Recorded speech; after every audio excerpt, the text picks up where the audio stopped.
ஒரு நாள்லயே மூலத்தை வேரோட அழிக்கிற ஒரு அற்புதமான செடியை பத்தி இன்னைக்கு இந்த வீடியோல பார்க்கலாம். வீட்டுக்கு பக்கத்துல ரோட்டு ஓரங்கள்ல இருக்கிற இந்த செடி எப்படிப்பட்ட பயில்சையும் ஒரே நாள்லயே கியூர் பண்ணும். அந்த செடி என்னது, அதை எப்படி பயன்படுத்தணுங்கிறத இன்னைக்கு இந்த வீடியோல பார்க்கலாம். இத சேரல் கொடி, மூக்குத்தி பூச்செடி, காய பச்சிலை, இந்த மாதிரி பல பெயர்களால கூப்பிடுவாங்க.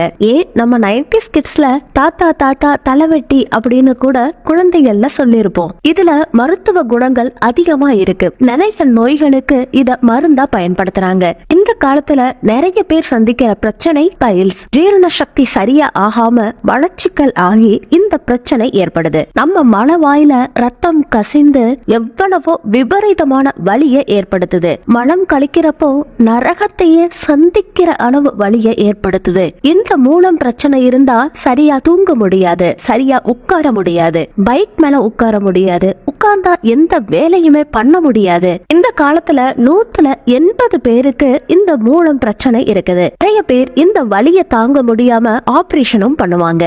எத்தனை ஆபரேஷன் பண்ணாலும் இந்த மூலத்துக்கு மட்டும் தீர்வே கிடைக்காது. இந்த மாதிரி மூலம் பிரச்சனையால கஷ்டப்படுறவங்க இந்த வெட்டுக்காய பூண்டு செடியை வச்சு இந்த ரெமடிய பண்ணாலே உங்களுக்கு முழு நிவாரணம் கிடைச்ச மாதிரி தான். இந்த செடிய பிச்சிட்டு வந்து தண்ணியில ஒரு தடவை நல்லா அலசிட்டு அதுக்கப்புறமா நிழல்ல காய வைக்கணும். நல்லா ட்ரை ஆனதுக்கு அப்புறமா உரல்ல போட்டு நைஸா பேஸ்டா பண்ணணும். இந்த மாதிரி இடிக்கிறப்போ இதோட 10 மிளகையும் சேர்த்து நைஸ் பேஸ்டா பண்ணிக்கோங்க.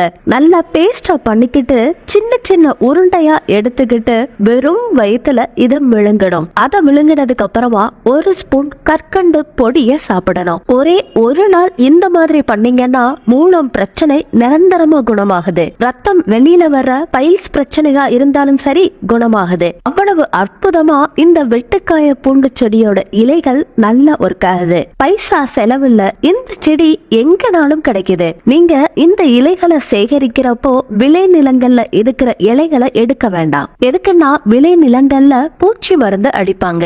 அது மருத்துவத்துக்கு ஒர்க் அவுட் ஆகாது. இங்க உங்க வீட்டுக்கு பக்கத்துல இருக்கிற இலைகளை எடுத்துக்கோங்க.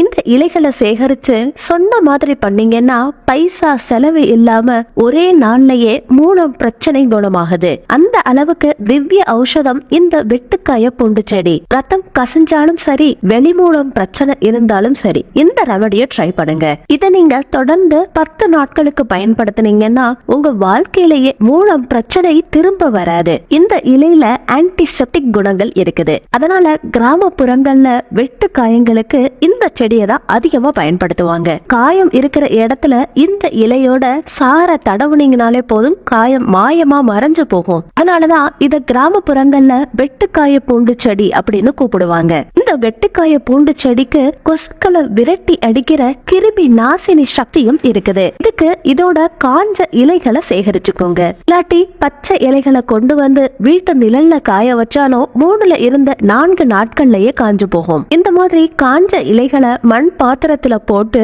அதுக்கு மேல ஒரு கற்பூரத்தை வச்சு கொளுத்துனீங்கன்னா புகையா வெளியில வரும். இந்த புகையில இருந்து வர வாசனை கொசுக்களுக்கு சுத்தமா பிடிக்காது. இந்த வாசனைய நுகர்ந்த உடனே கொசுக்கள் எல்லாமே இறந்து போகும். இத வீட்டுக்கு நடுவுல வச்சுட்டு லைட்ட ஆஃப் பண்ணிட்டு கதவை பூட்டிருங்க. 10 நிமிஷம் கழிச்சு கதவை திறங்க. இந்த மாதிரி பண்றதால கொசுக்கள் இறந்து போகுது. மீதி இருக்கிறது வெளியில போய் செத்து போயிரும். நம்ம முன்னோர்கள் கொசுக்களை அழிக்கிறதுக்கு இந்த முறையை தான் பயன்படுத்துவாங்க. கொசுக்களை விரட்டுறதுக்கு இது அற்புதமா பயன்படுது. அதுவும் எந்தவித சைடு எஃபெக்டும் இல்லாம. அது மட்டும் கிடையாதுங்க, இந்த இலை நம்மளோட முதுகு வலியை குறைக்குது. கிராமப்புறங்கள்ல இந்த இலைய பொரியலா சமைச்சு சாப்பிடுவாங்க.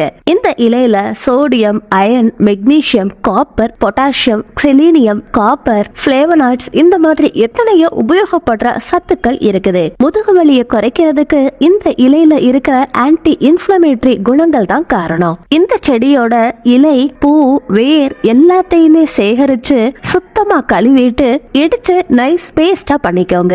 இதோட கொஞ்சம் வெந்தயம் மஞ்சள் தூளையும் கலந்து நல்லா பேஸ்டா பண்ணிக்கோங்க. கடைசியா கொஞ்சம் தேங்காய் எண்ணெயையும் கலந்து நைஸா பேஸ்டா பண்ணிக்கிட்டு அந்த பேஸ்ட உங்க முதுகு வலி இருக்கிற இடத்துல 10 மாதிரி அப்ளை பண்ணணும். இந்த மாதிரி பண்றப்போ கீழ்வாதம், வீக்கம், மூட்டு வலி, முழங்கால் வலி குறையுது. இந்த இலையோட சார ஸ்கின் அலர்ஜி, படர்தாமரை இருக்கிறவங்க மேற்பூச்சா அப்ளை பண்ணீங்கன்னா ரொம்ப நல்லது. சோ ஃப்ரெண்ட்ஸ், பாத்தீங்க இல்லையா, ரோட்டுக்கு ஓரத்துல வீட்டுக்கு பக்கத்துல கிடைக்கிற வெட்டுக்காய பூண்டு செடியால நமக்கு எவ்வளவு நன்மைகள் கிடைக்குதுன்னு. இந்த வீடியோ சம்பந்தமா உங்களோட கருத்துக்களையும் சந்தேகங்களையும் கீழே இருக்கிற கமெண்ட் பாக்ஸ்ல சொல்றதுக்கு மறந்துடாதீங்க. இந்த இன்ஃபர்மேட்டிவான வீடியோ எல்லாருக்குமே ரீச் ஆகணும் இல்லையா? சோ கண்டிப்பா லைக் பண்றதுக்கு மறந்துடாதீங்க. அடுத்த ஒரு இன்ட்ரெஸ்டிங்கான யூஸ்ஃபுல்லான வீடியோவோட நான் உங்களை வெயிட் பண்றேன். Until then, take it bye.